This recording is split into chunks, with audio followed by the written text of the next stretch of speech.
In my freshman year of high school, I attended a summer seminar at Savannah College of Art and Design.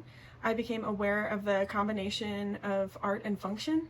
I also learned about the effectiveness of using art to attract and speak to particular audiences. I wanted to become an architect that designed houses that blend into natural landscapes and have a symbiotic relationship with the environment.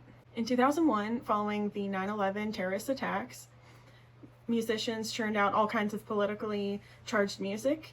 In Georgia, the song courtesy of the Red, White, and Blue, The Angry American by Toby Keith, could be heard playing several times a day in 2002. There was a great amount of American pride and suspicion of foreigners from the Middle East. Green Day is a political band that was introduced to me by an older cousin, J.B. Brager, who I interviewed for my pluriversal interview. They used catchy lyrics and grungy music to speak to young people about injustices. I was 12 years old. I listened to their CD for the first time on repeat during a 13-hour car ride. I hadn't heard anything like it. I attended public school for most of my primary education, with the exception of a private Southern Baptist school I attended for 7th and 8th grade. It was a culture shock. I had no idea how culturally diverse my education had been at a public school compared to the private school. The public school I attended had a population where 98% of the student body were minorities and only 2% were non-Hispanic white. I had the opportunity to observe racially charged discrimination. I learned self-awareness and about white privilege from my non-white peers.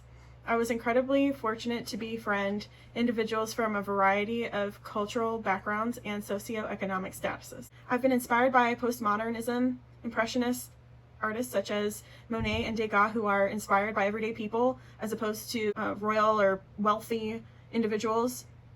As they do, I capture light and movement with visible brushstrokes and in vivid colors.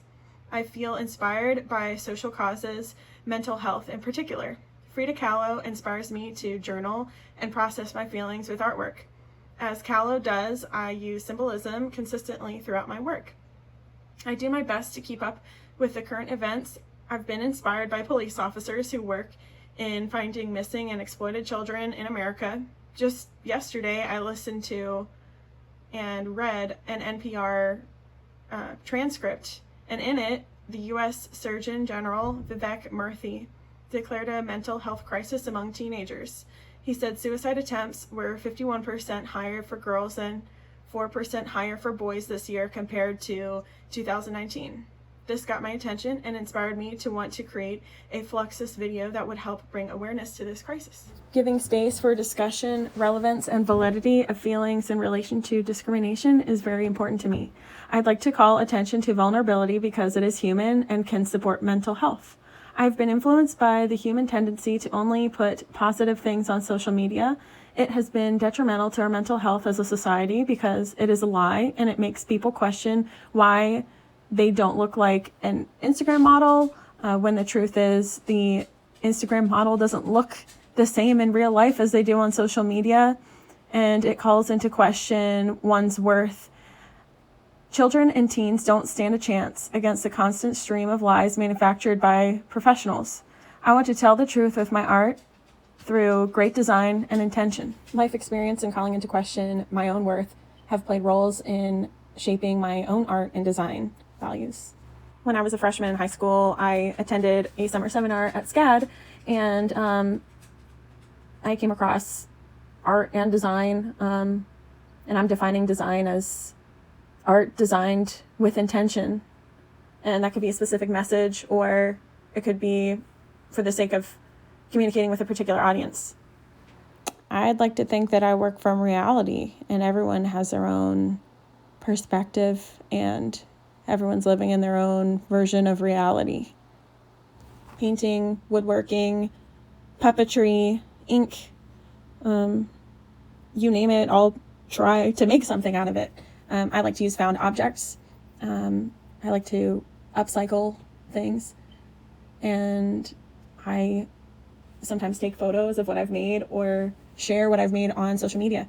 I share those things on Facebook and Instagram. And I have a personal profile for Instagram that I post too. And I also have an artist profile. And I have, kind of warned my friends that, if they're not interested in seeing my artwork, then, they should unfriend me, because I'm going to share what I think through my art, always. It is my voice, uncensored. I use Instagram because I use it as inspiration. As an artist, I like to see what other people are doing, but also it's easier for other people to find my work, depending on what they're interested in. So if they want to see hashtag art of the day or hashtag the art process, then they're going to see my work.